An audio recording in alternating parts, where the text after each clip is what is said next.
उसको क्या बोलते हैं, एडवांसमेंट आया है, जो टीचर तक पहुंचना चाहिए वो पहुंचाए। अब यहाँ बड़े ही दुख की बात है कि आज भी हमारे यहाँ, बहुत दुख की बात है, सिर्फ ठप्पा मिलता है। बहुत सारे कॉलेजेस आपको फ़ोन करके बोल देते नहीं नहीं आने की ज़रूरत नहीं है, आप तो बस पैसे दे दीजिए और एग्ज़ाम लिखने आ जाइएगा, प्रैक्टिकल वो भी हो जाएगा, थ्योरी सब हो जाएगा।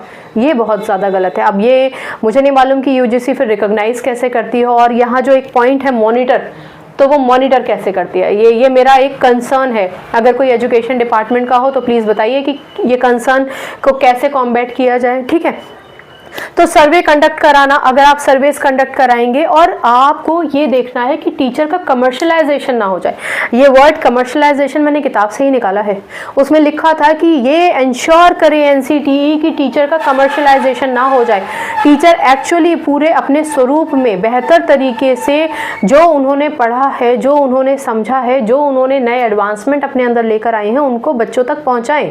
पहले तो अपने अंदर लेकर आएंगे, तब टीचिंग प्रोफेशन में जाएंगे, तो फिर बच्चों तक पहुंचाएंगे ना, ठीक है। चलिए, इसके अलावा ये जब हम कोऑर्डिनेशन और मॉनिटरिंग की बात करते हैं ना, तो अगर आपने मॉनिटरिंग तो चलिए कर ली, आपने देख लिया कि किस इंस्टीट्यूशंस में द बेस्ट टीचर्स प्रोड्यूस किए जा रहे हैं, या बेस्ट इन सर्विस या प्री सर्विस टीचिंग देने के बाद हमने बेस्ट आउटपुट निकाल दिया है।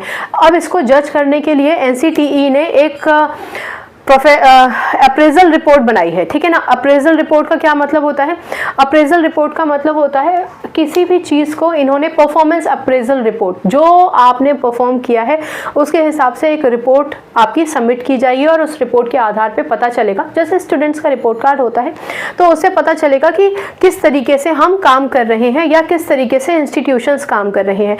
ये अप्रेजल रिपोर्ट आप टीचर की और साथ साथ इंस्टीट्यूशंस का भी आपको पता चलता है ना, कि अगर उसका इंफ्रास्ट्रक्चर कैसा है, उसकी फैसिलिटी कैसी है, वहाँ पे पूरा परफॉर्मेंस कैसा है, तो ये सारी चीज़ें इस अप्रेजल रिपोर्ट में होती हैं। बहुत सारे एस्पेक्ट्स होते हैं, सिर्फ यही नहीं कि टीचर तक ही कंसर्न है। भाई एक अच्छा इंफ्रास्ट्रक्चर नहीं मिल रहा अगर टीचर को, तो कहाँ से वो एक बेहतर टीचर बन पाएंगी, वो जो एजुकेशन इंस्टीट्यूट को सर्व करने के लिए एक प्री सर्विस कोर्स कर रही हैं, ठीक। चलिए, prepare guidelines to minimum qualifications of the candidate.